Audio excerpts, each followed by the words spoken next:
Olá, meus amigos, é um prazer imenso estar aqui com vocês novamente.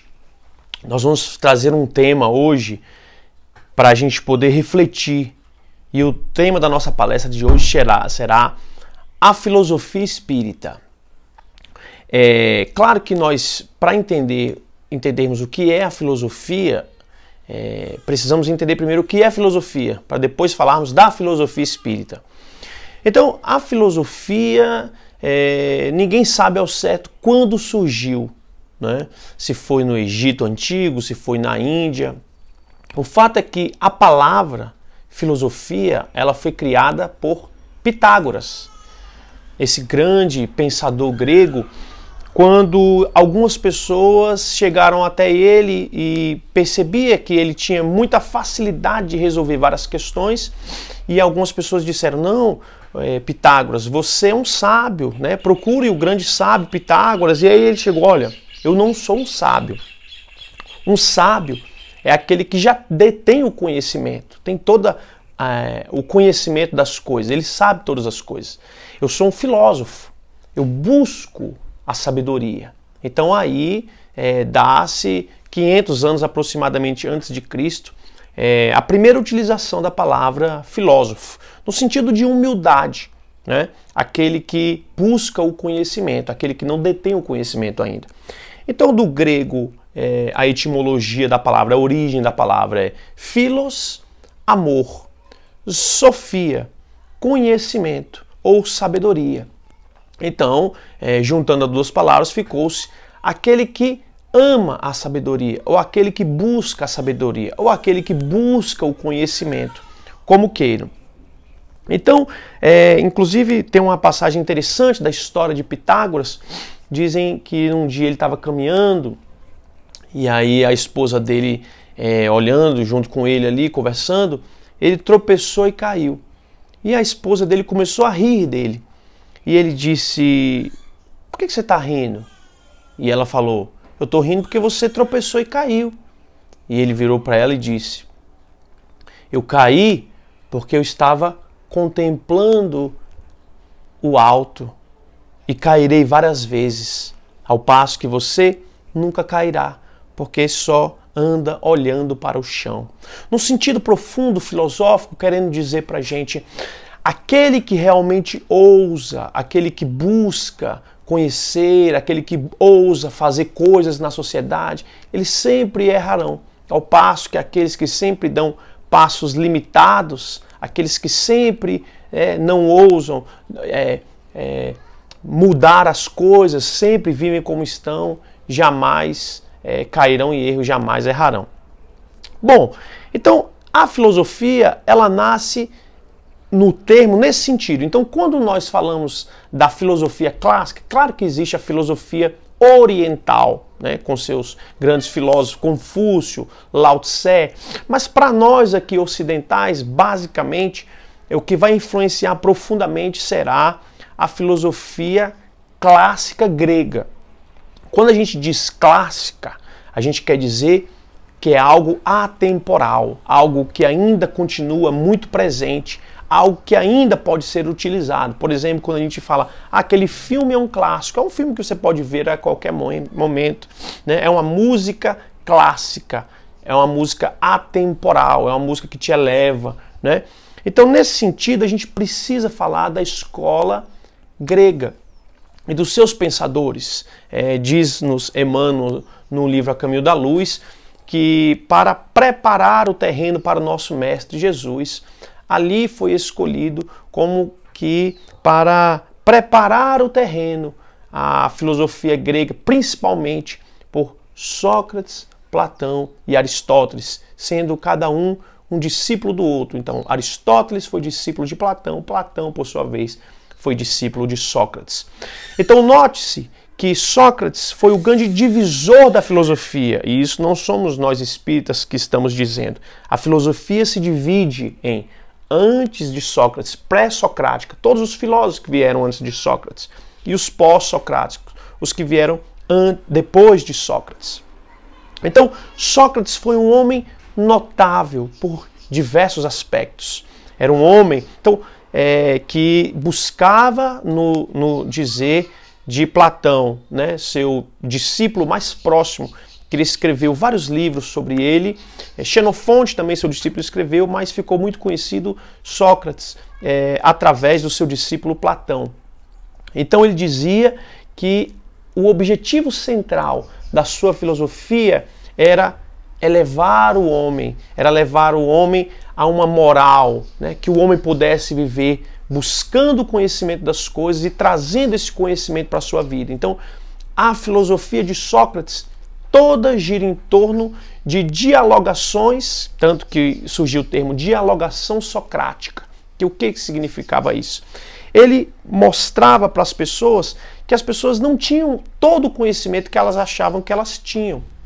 Então ali na praça ali de Atenas, ele passava a dialogar com as pessoas, com políticos, com pessoas famosas, com todas as pessoas.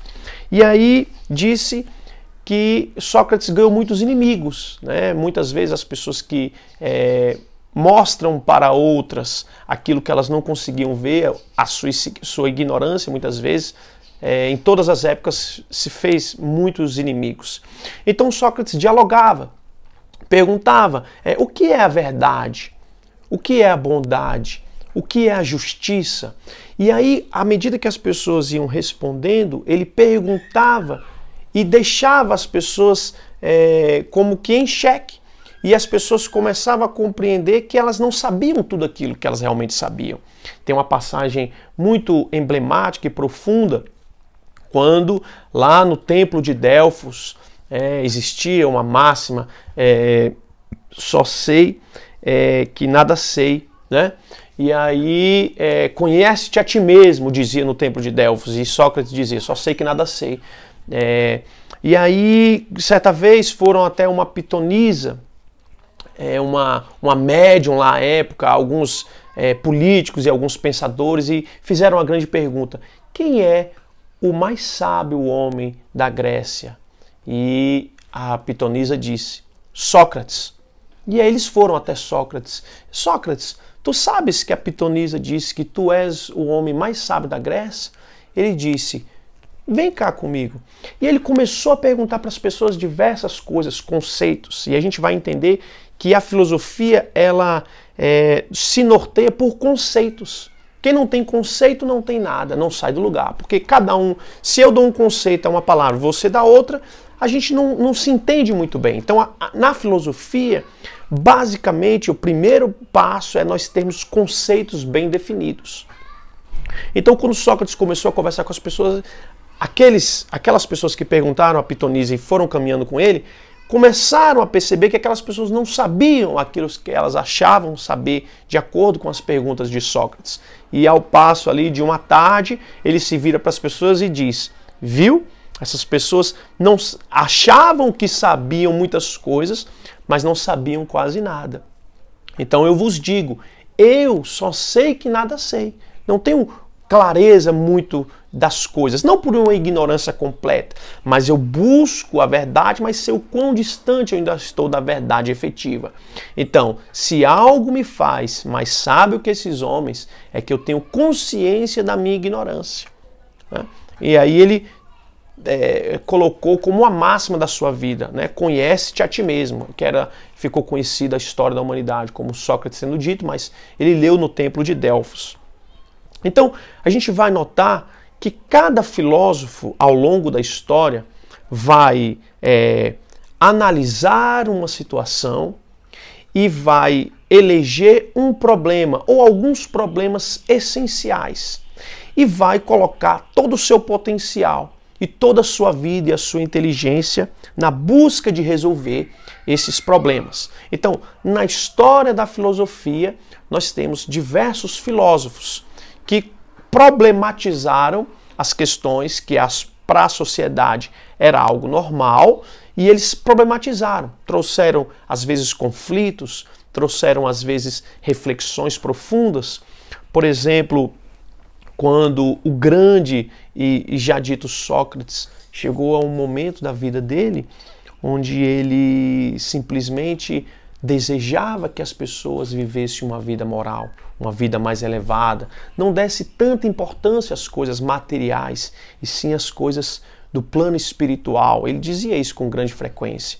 E aí, num determinado momento, algumas pessoas indignadas, quando ele as colocou sobre a parede em praça pública, causando até um certo desconforto e uma certa vergonha, essas pessoas se juntaram para condená-lo à morte.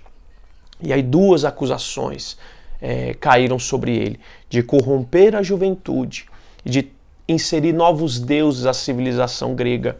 E aí, no seu grande julgamento, no banquete, ele diz, quando sai em sua própria defesa, corromper a juventude, pergunte a qualquer jovem contemporâneo meu se o que eu fiz não foi fazer com que eles respeitassem mais os seus pais, respeitassem mais o seu país, a Grécia, o estado em que viviam, a polis, a Atenas, e buscassem a verdade, não que esperassem não simplesmente que os outros trouxessem a ele, mas que buscassem por si só a verdade. E quanto a trazer outros deuses, nunca trouxe nenhum deus diferente do que foi estabelecido na nossa civilização. E ficou tranquilo e ficou esperando o julgamento. Conta-se que ele estava esperando ali e, essencialmente, nós dizemos que uma filosofia ela deve levar à felicidade, né? Uma boa filosofia ela deve levar à felicidade. Não essa felicidade pueril, infantil, mas uma felicidade plena, né? De consciência tranquila, de que você fez o que você deveria ter feito, de que você lutou pelas coisas que você acreditava de verdade. E contas então que a sua esposa escutou o seu julgamento e ele foi condenado à morte. E ele estava na prisão. E aí ela chegou e disse: Sócrates. Ele disse: pois não, acabou de sair o teu julgamento. E ele impassível, sereno. E ela disse: te condenaram à morte. E ele disse, se vira para ela e diz: mas isso eu já estou condenado desde que eu nasci. Todos os homens estão condenados à morte desde que eu nasci. E ela diz: mas isso não é justo. Que fizesse para essa condenação? E ele diz: esperavas justiça destes homens? Eu não. E aí ele foi condenado a beber cicuta. E aí ele vira para os seus discípulos, ali estavam Glauco e outros discípulos, e ele diz, e todos os discípulos chorando, ele diz: não chorem, porque ao beber essa cicuta, se confirmar aquilo que eu acredito, que existe uma vida após a morte, eu estarei bem tranquilo, por ter vivido uma vida leve, tranquila, só buscando fazer o bem. Se existir algo diferente do que eu acredito, se os materialistas estiverem com a razão e não existir nada, tampouco penarei e serei penalizado, terei algum problema, porque tudo se acabará. E aí então, quando no instante final o filósofo utiliza todos os momentos da sua vida para fazer ensinamentos, o seu discípulo Glauco vira para ele e diz: Sócrates, que farei eu com teu corpo quando te fores? Ele diz: és um mau filósofo, Glauco, não entendeste o que eu te ensinei? O corpo joga onde quiseres, Sócrates não estará dentro dele, dizendo que realmente ele acreditava na vida espiritual e que o corpo é algo passageiro. Bom, ao longo da história, nós tivemos diversos personagens interessantes que trouxeram ensinamentos para nós. Por exemplo, temos o grande Diógenes o Cínico, que vivia na Grécia por volta do ano de 386. E aí ele dizia que não precisava de quase nada para ser feliz nessa vida. Simplesmente precisava de um barril para dormir e de uma caneca para beber água. E um dia, quando ele foi a uma fonte e viu uma criança bebendo água com as mãos, ele jogou a caneca fora e disse: nem disso eu preciso mais, só preciso do barril e do lugar onde eu moro. E aí diziam que ele andava com uma lanterna, procurando homens iluminados. E as pessoas muitas vezes não entendem os grandes pensadores. Disseram: Sócrates, Perdão, Diógenes, está de dia. Por que tu está com essa lanterna? Ele diz, eu busco por homens iluminados. E no determinado momento, quando viram Diógenes conversando com uma estátua, as pessoas passavam, iam e vinham e não entendiam. E um pouco mais corajoso disse, Diógenes, tu está conversando com a estátua. E ele, conversando com a estátua, diz, eu sei que eu estou conversando com a estátua. E o homem disse, Diógenes, mas a estátua não te responde. Ele diz, eu sei que a estátua não me responde. E continuou conversando. E o transeunte, então, inquieto, o inquiriu mais uma vez, mas por que continuas conversando? E Diógenes, então, para o diálogo e diz, eu estou conversando com quem não me responde para aprender a ter paciência com a estupidez humana. E aí tem várias passagens do grande Diógenes, né? Como quando ele estava numa tapera, tinha deixado o seu barril de lado, e aí o grande filósofo e conquistador Alexandre o Grande tinha ouvido falar do grande Diógenes e veio até ele, e mandou primeiro um emissário vir até ele, e o emissário diz, Diógenes, Alexandre quer te conhecer. Ele disse, pois bem, vamos lá. Ele disse, não, tem um erro, um equívoco aí. Você me disse que ele quer me conhecer, eu não quero conhecer ele, então ele que vem até mim. E aí saiu aquele emissário dizendo, meu Deus, esse cara é louco mesmo, tá falando desse jeito com Alexandre o Grande. Enfim, foi. E aí Alexandre o Grande vem com os seus cavaleiros, sua guarda pessoal, e Diógenes está impassível lá dentro da sua tapera. E aí Alexandre diz, Diógenes, eu ouvi falar muito de ti, que tu és o maior filósofo que existe hoje na humanidade. Tu não quer vir conquistar comigo o mundo com a tua sabedoria e o meu poder bélico, o meu poder de militar? A gente pode conquistar o mundo inteiro. Eu te dou metade do mundo, Diógenes. E ele diz, Diógenes vira para ele e diz, não me prometas algo que tu não pode me dar. O mundo não te pertence. E ele, meu Deus, é verdade. E aí ele então, diante daquela figura estranha, exótica, inteligente, diz assim, então me peças o que tu queres, qualquer coisa eu posso te dar. E ele dentro da tapera e Alexandre na porta diz o seguinte, o que eu te pedi você me dá? E Alexandre o Grande diz, claro que eu te dou. Ele disse, Diógenes então se vira para ele e diz, então dá licença da porta, por favor, que você está atrapalhando o meu sol matinal. E Alexandre o Grande diz, meu Deus, que homem é esse? E vai indo e pensando, e aí aqueles bajuladores que sempre existem viram para ele, um grande general militar dele, e diz, Alexandre, eu nunca vi ninguém falando desse jeito com você. Você quer que eu volte lá e mate esse maluco? E Alexandre diz, não faça isso, porque se eu não fosse Alexandre o Grande, eu gostaria de ser Diógenes o Cínico. E foi, seguiu sua vida. E aí nós temos também a figura de Epicuro, o grande filósofo que pregou que a filosofia verdadeira deve levar ao prazer. Se nós não estamos sentindo prazer, essa filosofia não é plena. Então a busca pelo prazer deveria significar o objeto da nossa inteligência, da nossa compreensão da nossa vida e viver para o prazer. Já os nossos irmãos estoicos, grande Zenão, o fundador do estoicismo, diz que a verdadeira filosofia consiste em suportar as adversidades. Não importa qual adversidade bata à nossa porta, temos que suportá-la em todos os sentidos. Então note que ao longo da história, cada filósofo vai, ao seu modo, interpretar o ser humano, os problemas que envolvem o ser humano e vai colocar soluções. Ora, essas soluções não se demonstram muito efetivas na realidade.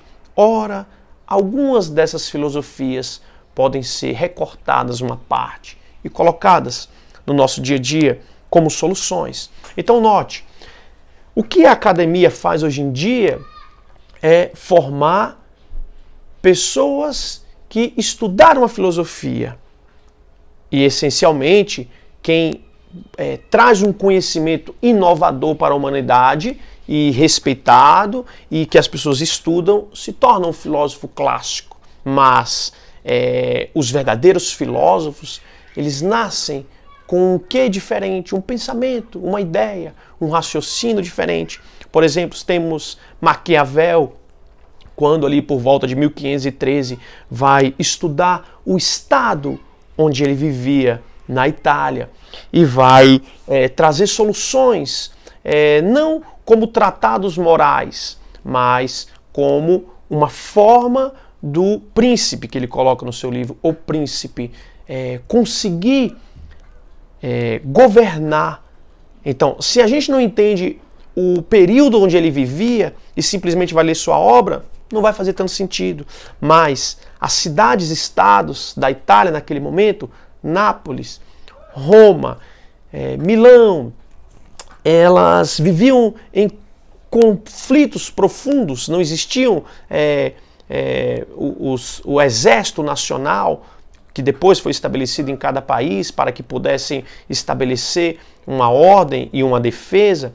Então existia ali, dizem nos seus livros, ele diz que os governantes ali não se mantinham 1 mês, 2 meses, 3 meses no poder. Então ele diagnosticou a realidade dele e trouxe um tratado para que se pudesse governar durante o mais tempo, para que a população pudesse viver em paz. Diferentemente dele, o grande Platão trouxe no seu livro A República, não a realidade concreta que ele vivia, mas o mundo das ideias, aquilo que deveria ser o estado ideal, o dever ser. Então ele diz no seu livro A República, se cada um fizesse aquilo que tem predisposição, aquilo que gosta, a sociedade viveria de forma mais harmônica. Ou seja, cada um fazendo o que lhe aprouver, o que lhe faz bem, o que lhe agrada. E ele diz como que a providência divina iria instigar a cada um, de acordo com suas possibilidades, de acordo com suas potencialidades, a que cada um exercesse a profissão que dentro do âmago do seu ser fosse levado a ser. E assim, por uma harmonia universal, o cosmo, os deuses ou o Deus, que nós acreditamos uno, como queira, iria organizar e cada pessoa iria harmonicamente viver de acordo com a sua propensão e se dedicar prontamente àquilo. O sapateiro, o filósofo, o juiz, o advogado, que quer que seja. Posteriormente, nós temos, por exemplo, a escola do grande alemão Friedrich Nietzsche, uma escola materialista, onde ele criticava a igreja. Né? Note, ele partiu do princípio que nós somos apenas matéria. Então, se nós somos apenas matéria, dizia Nietzsche, não tem por que nós sofrermos profundamente aqui para buscarmos uma vida celestial, uma vida posterior no reino dos céus. A nossa felicidade precisa ser aqui e agora. Nós devemos viver nossas potencialidades. Daí vem a sua ideia do super-homem. O homem que não espera para viver. O homem que vive aqui e agora todas as suas potencialidades e busca dar o máximo de si, seu máximo de si. Posteriormente deturpada pelo ditador Hitler, mas que ele não teve nada a ver com isso. Note que ele morre no ano de 1900 e Hitler ascende ao poder em 1933 e ele não teve nada com isso.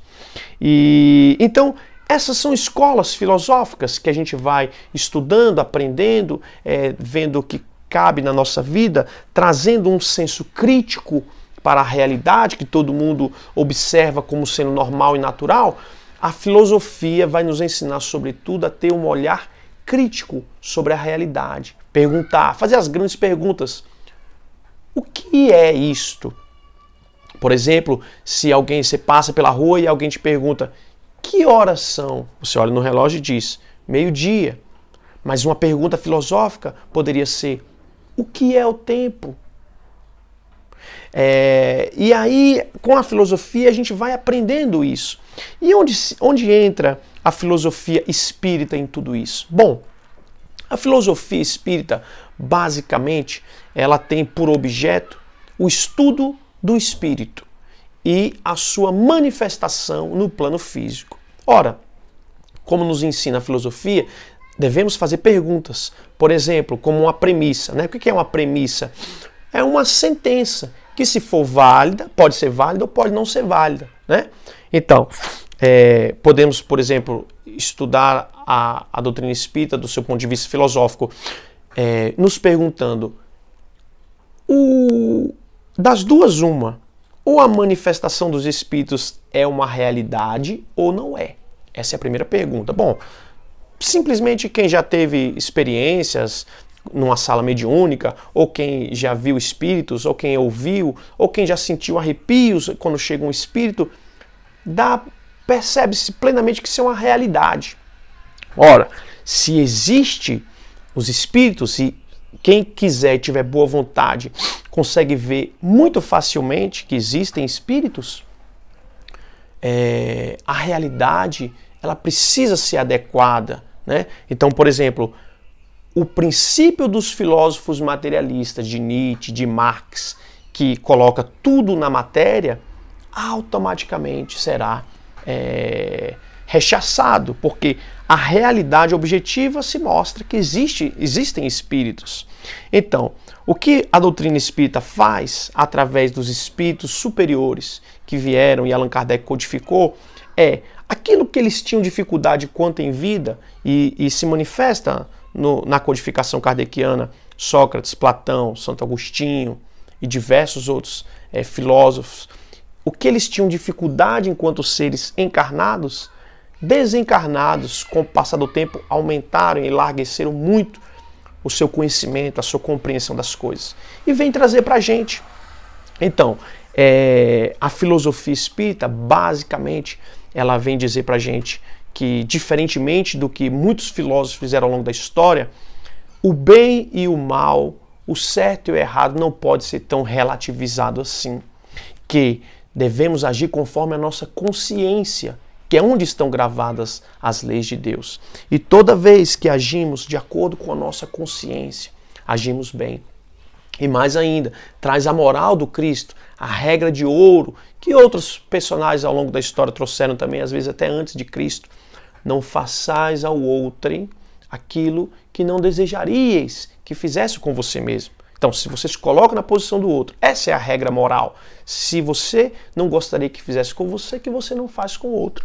Então, a filosofia espírita, ela vem analisar os filósofos ao longo da história.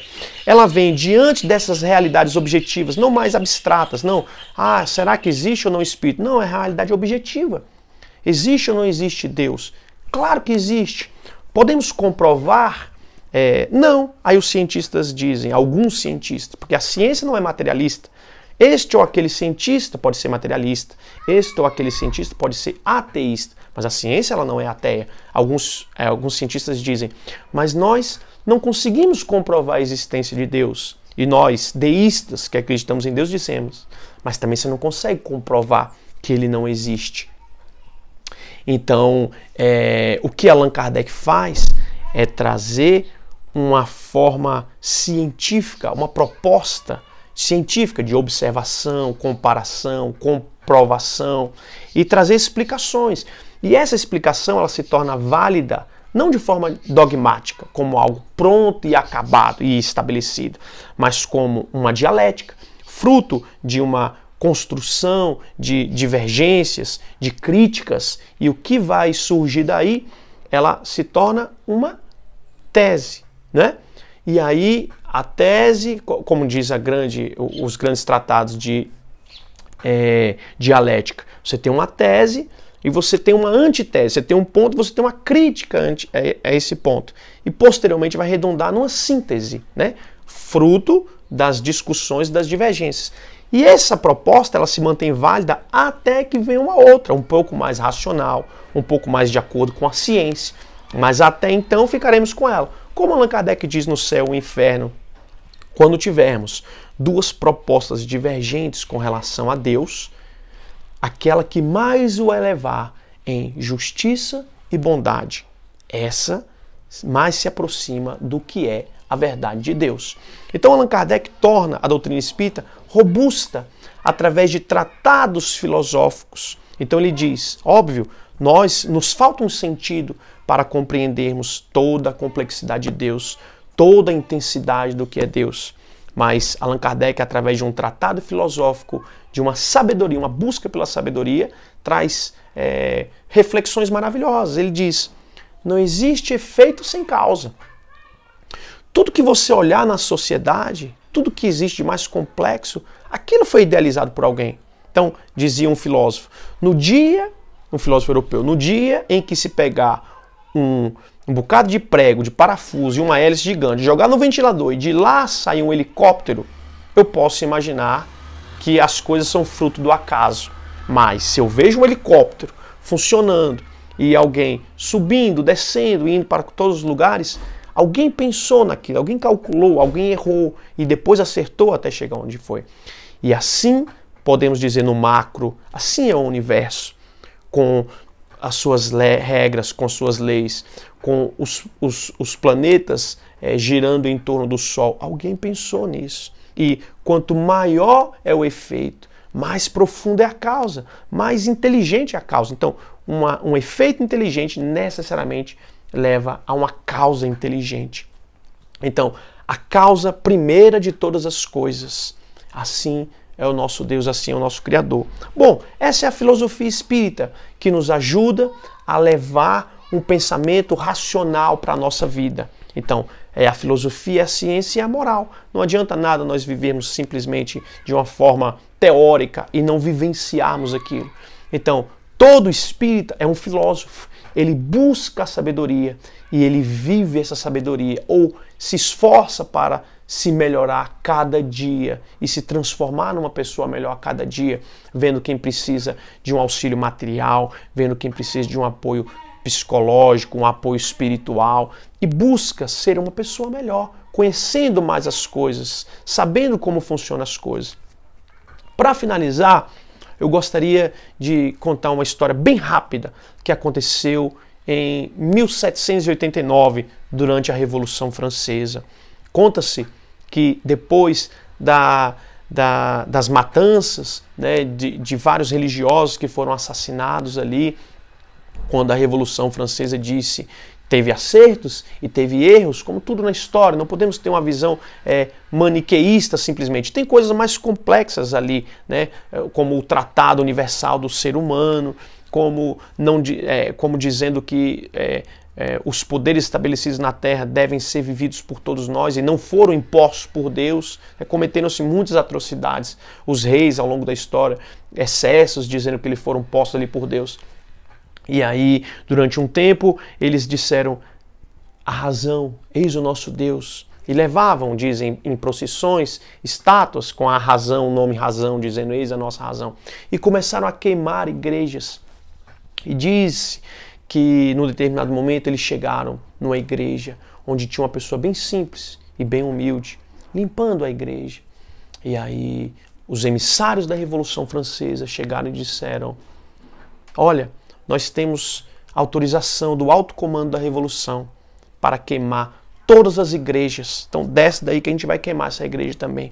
E ele olhou para eles, aquela pessoa bem simples, e conta-se os espíritos que ali se acercaram espíritos grandiosos, grandes pensadores da história da humanidade, auxiliaram. Isso acontece muitas vezes com os mais simples e os mais humildes, quando vão ser humilhados por pseudo-intelectuais. E aí o alto comando disse, os emissários do alto comando disseram, nós temos a determinação do alto comando para queimar todos os sinais de Deus. E aí aquele jovem sentiu um arrepio, pensou e inspirado disse, vocês vieram queimar todos os sinais de Deus na terra? E os emissários disseram, viemos. E ele disse, e onde estão as vossas escadas? Eles disseram, escadas? Para queimar e apagar as estrelas que são os verdadeiros sinais de Deus na terra. E aí conta-se que cada emissário olhou um para o outro, cabisbaixo, foram embora e não disseram uma palavra. E a história relata que essa foi uma das poucas igrejas que não foi queimada. Então é isso, meus amigos. Muito obrigado por estar com vocês, falando um pouco sobre a filosofia espírita, a filosofia clássica. Leia os clássicos, leia Sócrates, é escrito por Platão, leia Aristóteles, leia Nietzsche, leia Marx, leia Kant e leia a doutrina espírita e compreenda que a filosofia é aquela busca pela sabedoria, onde nós lançamos um olhar mais profundo sobre a realidade em que nos é posta.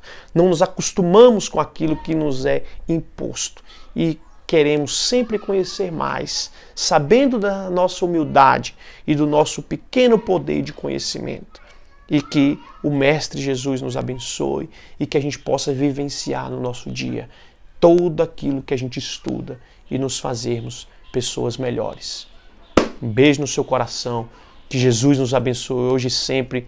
Tenha fé, nunca perca a esperança. O coronavírus veio como uma forma de auxiliar a humanidade a refletir um pouco mais. Infelizmente, alguns entes queridos